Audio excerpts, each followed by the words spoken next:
बारामती येथील दिनांक 28 जानेवारी 2026 रोजीच्या विमान दुर्घटनेचे गांभीर्य लक्षात घेऊन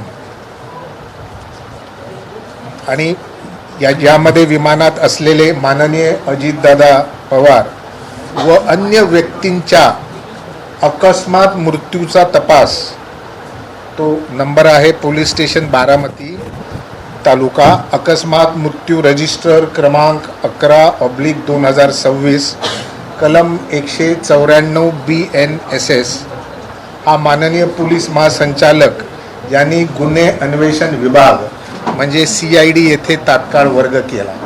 थोडक्यामध्ये हा जो तपास चाललेला आहे हा नेमका काय, हा जो प्रश्न आहे तर तो या आकस्मिक मृत्यूचा तपास जो की कलम 194 BNSS खाली करण्यात येतो, तो तपास CID कडे वर्ग करण्यात आलेला आहे. सदरील आकस्मिक मृत्यूचा तपास पोलीस अधीक्षक गुन्हा अन्वेषण विभाग पुणे पथक हे करीत आहेत. आता प्रश्न आहे की या तपासाचा उद्देश काय आहे. या आकस्मिक मृत्यू मागे घातपात आहे का, हा त्या तपासाचा एक उद्देश आहे. म्हणजे घातपात आहे का याचा तपास.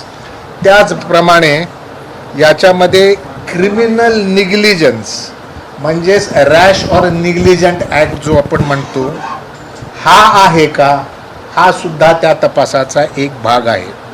आणि तिसरा आणि महत्त्वाचा भाग आहे की याच्यामध्ये कोणते गुन्हेगारी कृत्य घडलेले आहे का, ज्याला आपण इंग्लिशमध्ये इल्लिगल ओमिशन म्हणतो, किंवा इतर कोणते गुन्हेगारी कृत्य घडलेले आहे का, हा या तपासाचा स्कोप आहे.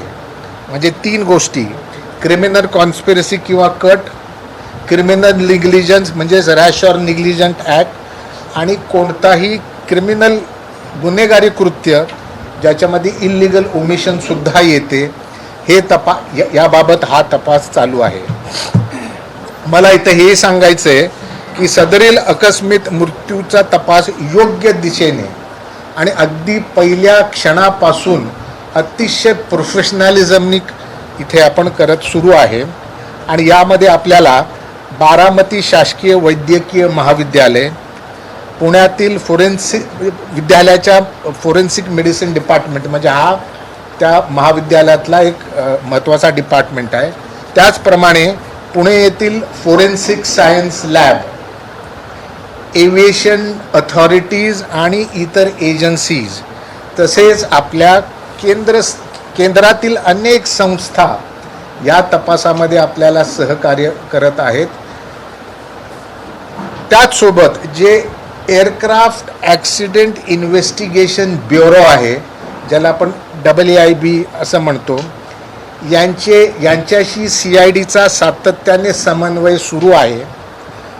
आणि AAIBचा तपास संपल्यानंतर त्यांचा अहवाल आपण प्राप्त करून तो सुद्धा आपल्या या ADR म्हणजे आकस्मिक मृत्यूच्या तपासामध्ये त्याचा निष्कर्षसुद्धा लक्षात घेणार आहे.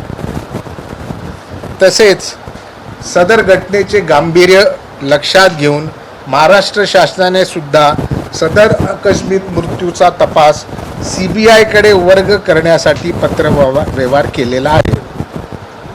थोडक्यात जर या तपासामध्ये घातपात म्हणजे क्रिमिनल कॉन्स्पिरसी कट वगैरे किंवा क्रिमिनल निग्लिजन्स, कुठला रॅश ॲक्ट, कुठला निग्लिजंट ॲक्ट किंवा कोणत्याही प्रकारचे गुन्हेगारी कृत्य जसे की इल्लिगल ओमिशन इत्यादी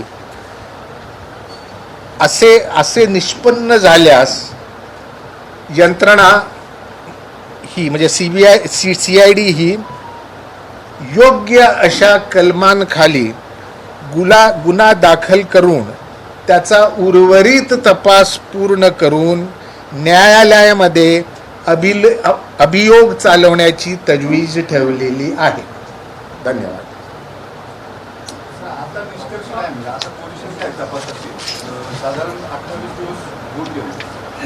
तपास अतिशय योग्य दिशेने चाललेला आहे. तपासामध्ये अनेक प्रकारच्या जसं मी बोललो की आपल्या ज्या सेंट्रल एजन्सीज आहेत किंवा सेंट्रल अथॉरिटीज आहेत यांचेही ओपिनियन घ्यायला लागतात, काही एक्सपर्ट ओपिनियनही घ्यायला लागणार आहेत. AIBचा रिपोर्टसुद्धा फॅक्टर करण्यात येत आहे. आपण अतिशय वेगाने, अतिशय प्रोफेशनली आपली मोठी टीम आहे. SP CID पुणे हे त्याचे IO आहेत, SP CID नवी मुंबई आणि सर्व त्यांना लागणारे जे काही हेल्पिंग हँड्स आहेत इन्व्हेस्टिगेशनमध्ये ते पुरवण्यात आलेले आहे आणि तपास अतिशय समाधानकारक, योग्य त्या वेगाने, योग्य त्या सुपरविजन खाली सध्या सुरू आहे. आता काही दिवसांपूर्वी VSR कंपनीवरती कारवाई झाली DGCA कडून, तर आपल्या तपासात या कंपनीचा काही निग्लिजन्स आढळला? मी तुम्हाला पुन्हा या संदर्भामध्ये एक गोष्ट सांगतो की AIBचा इन्व्हेस्टिगेशनचा जो स्कोप आहे आणि CIDचा आकस्मिक मृत्यू तपास करण्याचा जो स्कोप आहे, व्याप आहे, त्याच्यामध्ये थोडी भिन्नता आहे. मात्र जो AIB इन्व्हेस्टिगेट करून त्यांचा रिपोर्ट जनरेट करेल तो रिपोर्ट CIDच्या आकस्मिक मृत्यूच्या तपासामध्ये फॅक्टर इन होईल.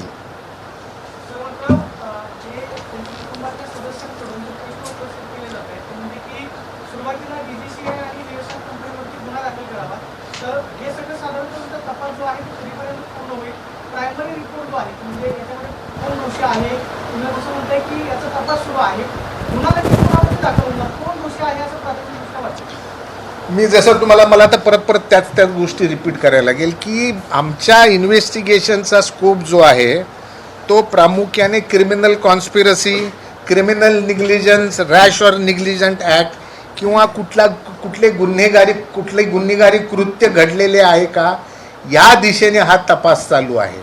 आणि ज्या दिवशी निष्कर्ष निघेल त्या दिवशी जसं मी मगाशी सांगितलं की त्याच्यामध्ये क्रिमिनल ऑफेन्स रजिस्टर होऊन उर्वरित तपास पूर्ण करून अभियोग चालवण्यासाठी पुढील पावलं उचलली जातील. लक्षात घ्या, सुप्रीम कोर्टाने सांगितलेलं आहे की तपासामध्ये टाईमलाईन्स नसतात. पर्टिक्युलरली हा जो तपास आहे ह्याच्यामध्ये मल्टिपल आपल्याला एजन्सीज म्हणण्यापेक्षा मी म्हणेन मल्टिपल एजन्सीचा शब्द वापरतो, ह्या इन्वॉल्ड आहेत. याच्यामध्ये ठिकठिकाणून आपल्याला एक्सपर्ट ओपिनियन, डेटा हार्वेस्टिंग करायला लागेल. याच्यामध्ये या सर्व गोष्टी करायला जो वेळ लागतो तो लागणारच आहे. मात्र मी तुम्हाला खात्रीशीर सांगत आहे की तपास अतिशय योग्य वेगाने आणि अतिशय योग्य दिशेने चालू आहे.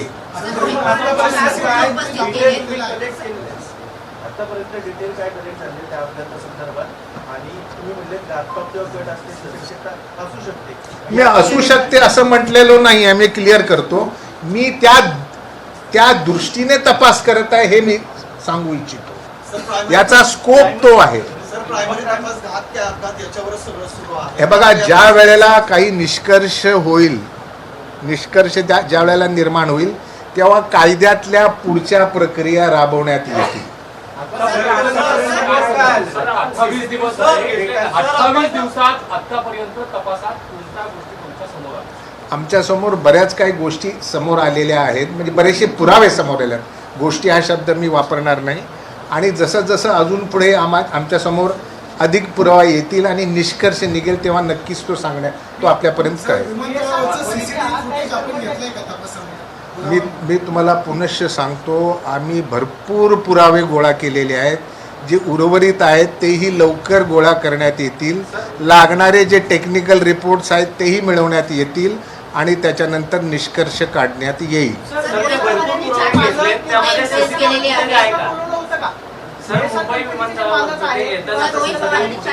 मुद्दे रेज केलेले आहेत त्याच्यामध्ये त्यांनी एकतर विमान नादुरुस्त होतं का याबद्दल म्हटलेल्या, दुसऱ्या हवामानाच्या क्लिअरन्स बद्दल मुद्दा उपस्थित केलेला आहे की तो कोणाकडनं दिला गेला. हे आपल्या इन्व्हेस्टिगेशनचा भाग तुम्ही घेतलेला आहे का? ऐकून घ्या, याच्यामध्ये जी AIB ही जी एजन्सी आहे त्यांचा एक स्कोप ऑफ इन्व्हेस्टिगेशन आहे. तो झाल्यानंतर एक रिपोर्ट फर्निश होईल जो आम्ही आमच्या तपासामध्ये फॅक्टर इन करणार आहे. या अर्थाने ते म्हणतायत की त्याच्यातला फक्त या अँगलनी ते मुद्दा मांडतात. म्हणजे टेक्निकल ॲस्पेक्ट AIIB कडनं इन्व्हेस्टिगेट होतील, ते कॉन्स्पिरसी या अँगलनी या मुद्द्याबद्दल काय म्हणायचं त्यांना क्लिअर नाही आहे. मी शेवटचे 3 प्रश्न घेणार आहे.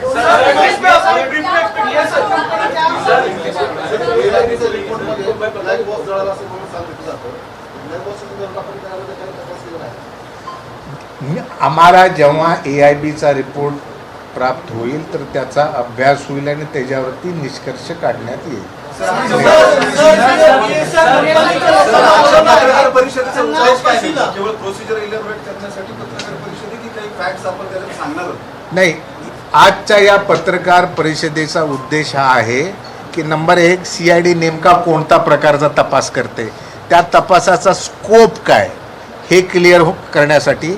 नंबर 2 CIDच्या तपासाची गती आणि प्रोग्रेस हा काय आहे याच्याबद्दल जर कुणाच्या मनात शंका असेल तर तो मी क्लिअर करतो की आपण योग्य दिशेने योग्य प्रकारे जात आहोत आणि आपल्याला जे काही पुरावे गोळा करायचे होते ते आपण झपाट्याने गोळा केलेले आहेत आणि उरलेलेही केले जातील. आता लास्ट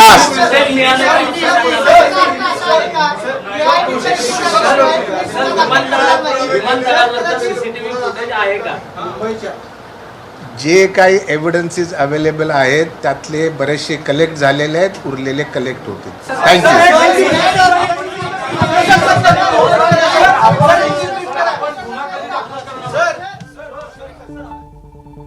तर CIDची ही पत्रकार परिषद आपण बघत होतो. तपासाचा स्कोप काय आहे, कुठल्या कुठल्या दिशेने सध्या CID तपास करते आहे याच्या संबंधी आपली भूमिका मांडण्यासाठी ही पत्रकार परिषद घेतलेली होती. आणि या विमान अपघात प्रकरणाचा तपास सध्या योग्य दिशेनं आणि योग्य वेगानं सुरू असल्याचं या पत्रकार परिषदेमध्ये सांगण्यात आलेलं आहे. शिवाय AIIB कडून जो तपास केला जातो आहे आणि त्याचा अहवाल ज्यावेळी येईल त्या अहवालातले तपशीलसुद्धा CIDच्या तपासासाठी एक महत्त्वाचे घटक म्हणून ग्राह्य धरले जातील असंही त्यांनी म्हटलेलं आहे. ABP माझा, उघडा डोळे बघा नीट.